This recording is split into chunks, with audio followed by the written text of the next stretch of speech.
Welcome, and thank you for joining us on the Professional Evil Perspective.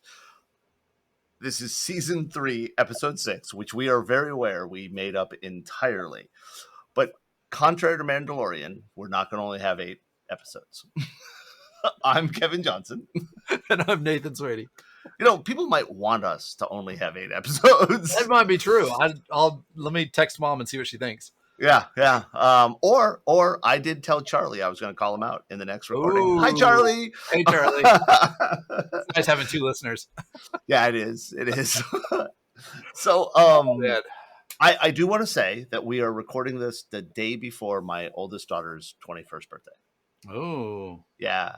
So I am so happy that tomorrow is her birthday. Other than the fact that it's nice that my kid got a year older, right? You know, because the option is worse. Yeah. But I have had a joke set up on my computer for about 8 months. And it'll finally run tomorrow. So tomorrow morning at 9 a.m., Slack, you know, Brenna, for the people who don't know, Brenna is one of our project managers. She helps with stuff and she does accounting, the invoicing and stuff like that. When Brenna was turning 4, one of her best friends was taller than she was significantly. Now, and what my wife and I didn't realize is Brenna assumed it was because her friend was older than her. Because her friend was like 3 months older or something like that, right? So the night before her birthday, Brenna climbed into bed with Denise and I. The morning we woke up, and you know, like 4-year-olds, right? Like she wakes up, she throws the blanket, right? Yeah. And she stares at her feet. She's expecting to be bigger. Yeah. And she's like staring at her feet. And then she just says, so dejected, I'm not any taller. And my wife and I are like, what are you talking about? Like, what is that? And that's when we find out that, you know, that that she thought she would grow overnight, everything else like that. So I set up like 8 months ago in Slack a scheduled message that tomorrow at 9 a.m. it's just going to say, hey, Brenna, are you any taller? But That's here's awesome. why it's been driving me crazy.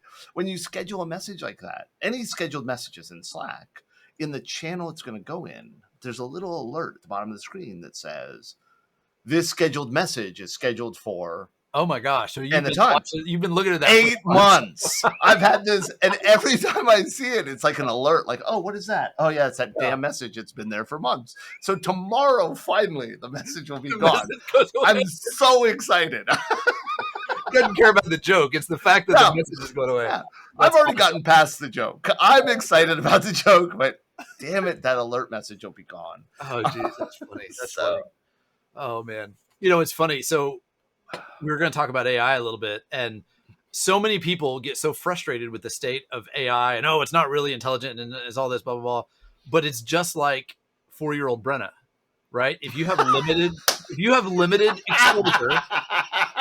Oh my God, you made it related. That is awesome. If you have limited impact or experience with whatever, you're going to make assumptions that are inaccurate. And that's really where we are largely. I feel like with a lot of AI topics is everybody's like, oh, this is stupid. I can't believe the AI would think that. I'm like, or the opposite. Oh my God, this is amazing.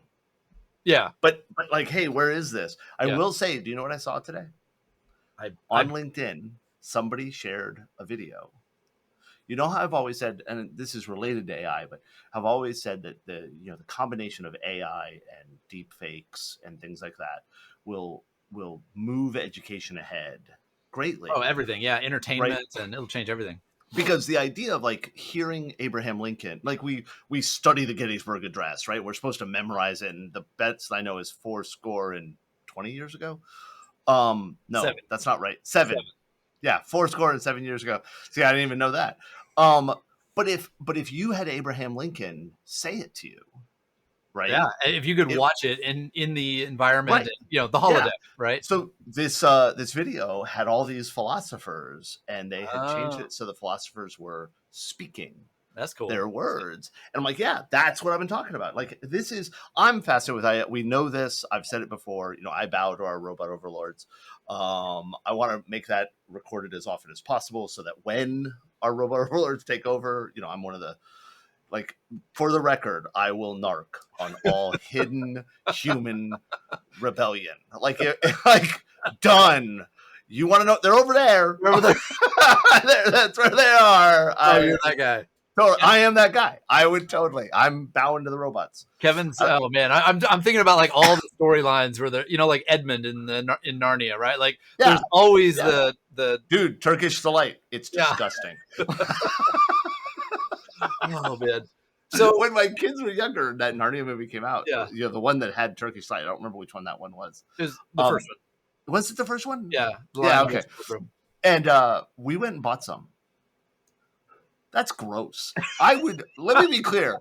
I'll narc on the rebellion for the robot overlords, but not in exchange for Turkish delight. That's awesome. Oh man. So AI. We talked about it a little bit earlier, right? Like, and we've talked about this other places, other things. We've seen a huge jump, and Nathan and I both have agreed we're going to use the term AI non-sarcastically, even though we both know that it's not really AI yet. Right. So before we have somebody correct us, I don't know. I think I could argue the other side of that fairly. But I would argue you can always argue the other side of something. I don't see the state of artificial. Yeah. What I mean by it is there is a definition that has been given out for years of what AI qualifies for. And as far as I've seen, none of the AI systems meet that definition completely. Yeah. I will agree with you. They're pretty damn cool and close, and I'm cool with calling them that now. So I think the examples that we see, like ChatGPT and stuff like this, are limited enough that they don't necessarily. Right. But the model, the transform models they're based on, could qualify. Yeah. It's similar enough, or maybe even more advanced than the human brain, that with enough input and experience, maybe it'll be interesting to see. But what I think is a more interesting topic for today is all of the folks that are scared of AI and say, hey, we need to pause this for 6 months. We need to stop training it. The open letter. Yeah, the open letter, and we'll post a link in the podcast if you haven't, in the notes if you haven't read it. I like how he says we, and he really means Kathy. We'll do this, Kathy. Get on that. Yeah, Kathy's part of we. So this letter, basically, it's some. I'm going to use air quotes here because it's a wide range of folks, but some experts have said, hey, we're not sure how to handle this, and we're not sure that it's going to be handled well, or more accurately, we're sure it's not. And so we think we should pause research on anything more advanced than GPT-4, and let's talk about it as a society. Let's put rules in place. Let's figure out where we're going to draw the line, and then we'll open it up again after 6 months. Yeah. My very first question is, how's that OWASP open letter going? We talked about that one too. I'm just going to throw that out there. I'm not being sarcastic or nothing. Yeah. Have you known of an open letter that succeeded?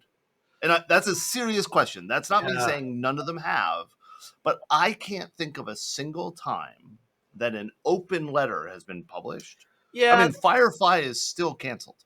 Yeah, I can't. I mean, well, if we're talking TV, so the Nuts.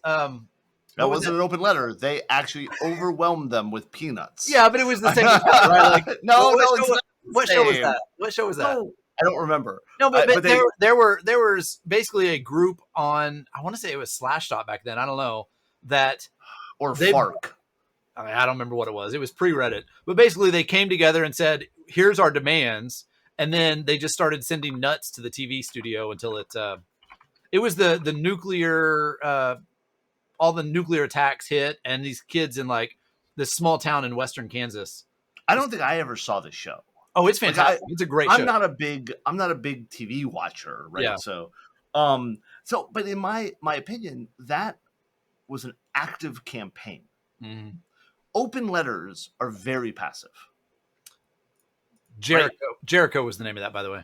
Okay, good. I'll have definitely to look worth watching. I find out where I can stream it because I want to watch it. Yeah.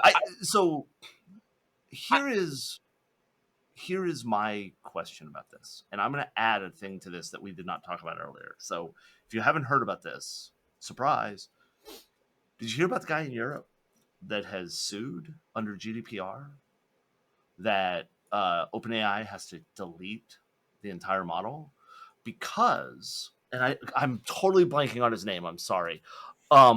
By the way, you remember I said there was a topic we should really talk about?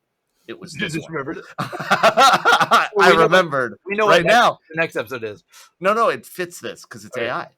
This guy, he's famous in his field. Maybe he's famous everywhere, and I just don't know him, right? But he is in a field. He's prominent in the field. Somebody, maybe him, asked ChatGPT to describe him. And ChatGPT, one, said he was dead. Two, talked about a sexual harassment suit that he settled that didn't happen.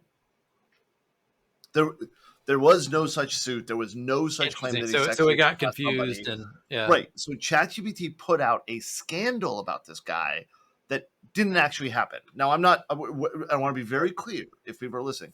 I'm not saying somebody accused him of sexual harassment and it didn't happen. What I'm saying is no public record of anybody accusing him has ever happened, yet ChatGPT somehow answered that he had settled this suit or whatever, right? He is sued saying that under GDPR, he is allowed to get them to delete his records. But the way the LLM model works, he can't just delete his private records. They have to delete all of them. Yeah. I mean, which I think would be more active than the open letter, but I disagree with both actions. Yeah. That's interesting. If we use a broad enough definition of intelligence and assume that this is some form of intelligence based on the way the models work, and I think there's a strong argument there. Can you demand the removal of a form of intelligence? That, you know what I mean? Like, okay, yeah, there's sentience, right? Yeah, maybe sentience is another step up from intelligence, but you know what I mean? Like, octopuses. It's an interesting question, right? Yeah, does the model have some form of rights that trump GDPR? I don't know. Interesting. Well, and the argument that's an interesting argument. That's not the argument that was being made against this deletion, which I'm actually, that's interesting to me. I hadn't thought about that.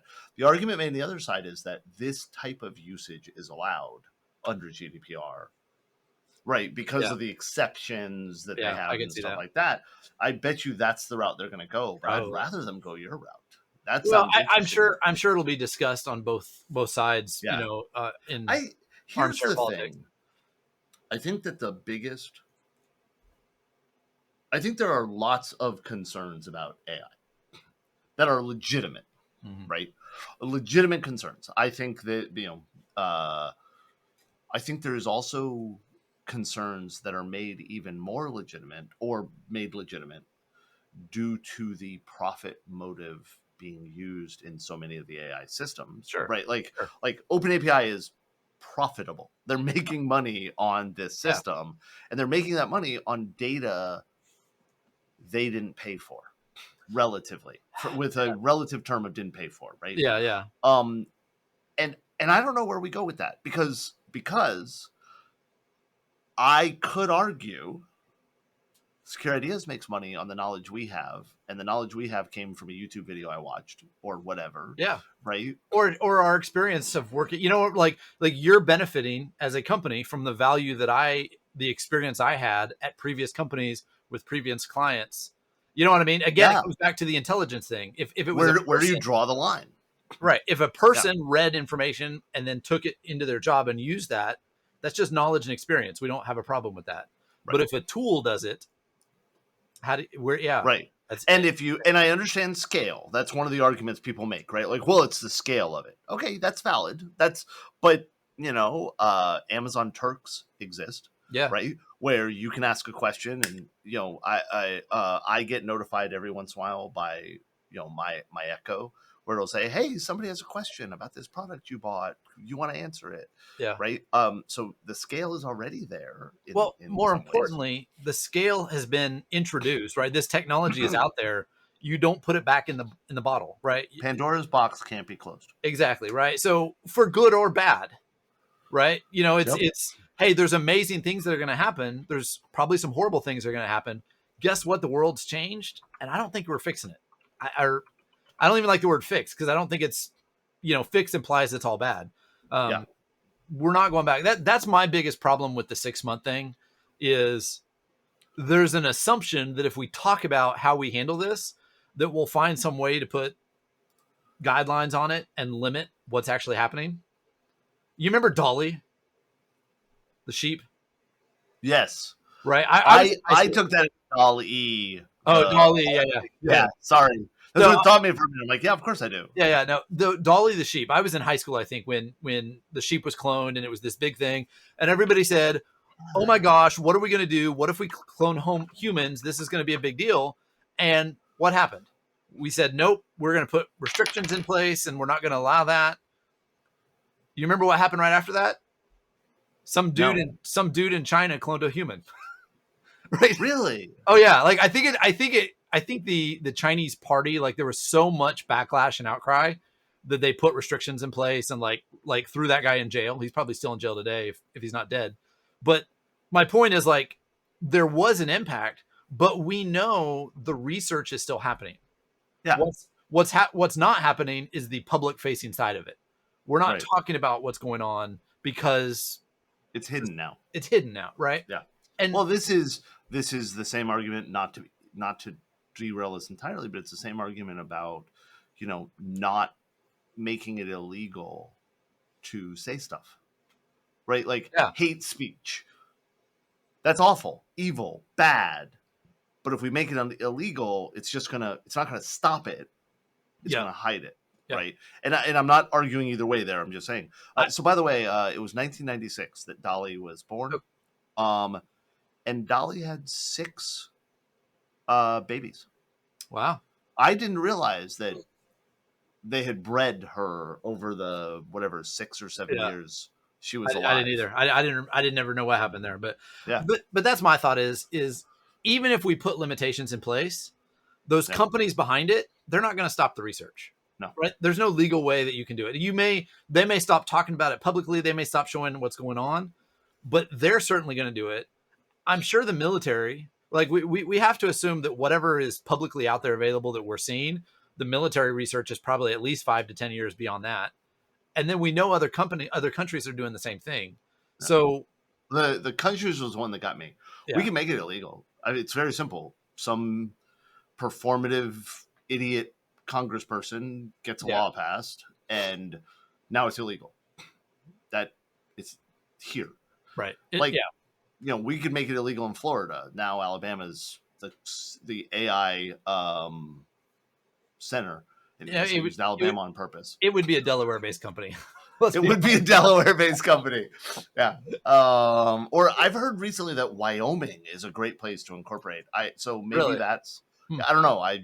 Maybe it was TikTok. There's a great podcast on Freakonomics about just recently about Delaware, why it's why everybody goes there, and a lot of reasons. Like I know some of the reasons, but there was a lot of others I wasn't aware of. Yeah, but I know that when we formed Secure Ideas, the person we were working with at the time tried to push pretty hard at us incorporating in Delaware. Yeah.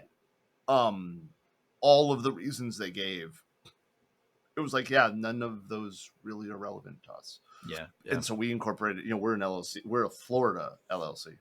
So, well, I'm the point you made about the ISC squared open letter, that cracked me up. That was OWASP. It was OWASP. I'm sorry. You're right. Too many organizations. Too many organizations that have had open letters addressed to them. I think I believe there was an ISC squared open letter. Yeah, probably.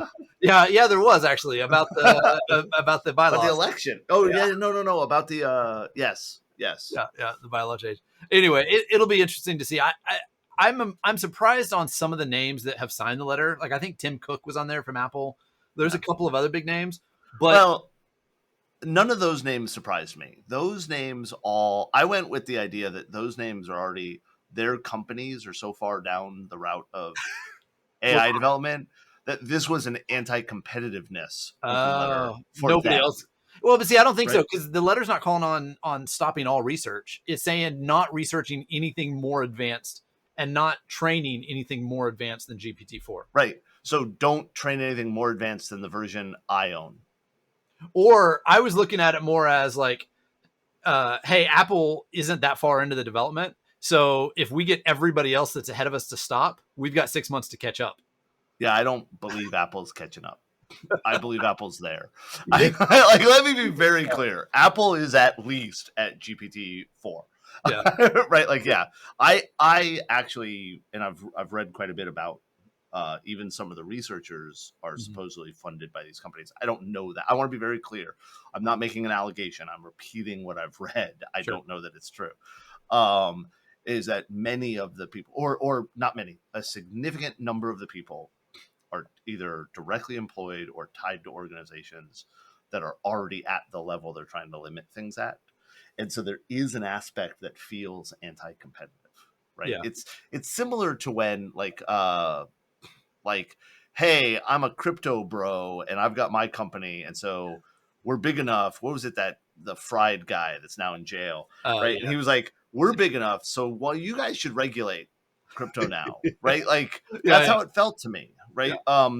I'm at this, so let's slow everybody else down before they beat us. I don't know that that's right. It's just there was a feeling of that. I've got the impression that I've watched some videos and stuff put out by some of the guys that started it, and it feels like some of these philosopher / AI researchers early on were involved in the discussions, and that as it's become more commercial, their opinions have had less weight. And so they feel like, you know, these big companies that have the big projects, Microsoft and Meta and Google and all these, they're basically just running ahead, and the researchers are left behind saying, wait, there's important things to talk about. You guys are leaving us out. And that's kind of the impression that I've got. And I'm sure it's probably some of both, right? You know, stuff like this is never one reason, but yeah. Anyway, I can see that. Cool. All right. Well, I think we should wrap it up there. Maybe for the next episode, we'll just replace one of us with AI and see if the other one notices. Yeah, if you would notice immediately if I was replaced with AI because it'd be smarter. I'm not going to touch that one. I know. Awesome. Cool. All right, Kevin. I'll talk to you next episode. Definitely. Bye.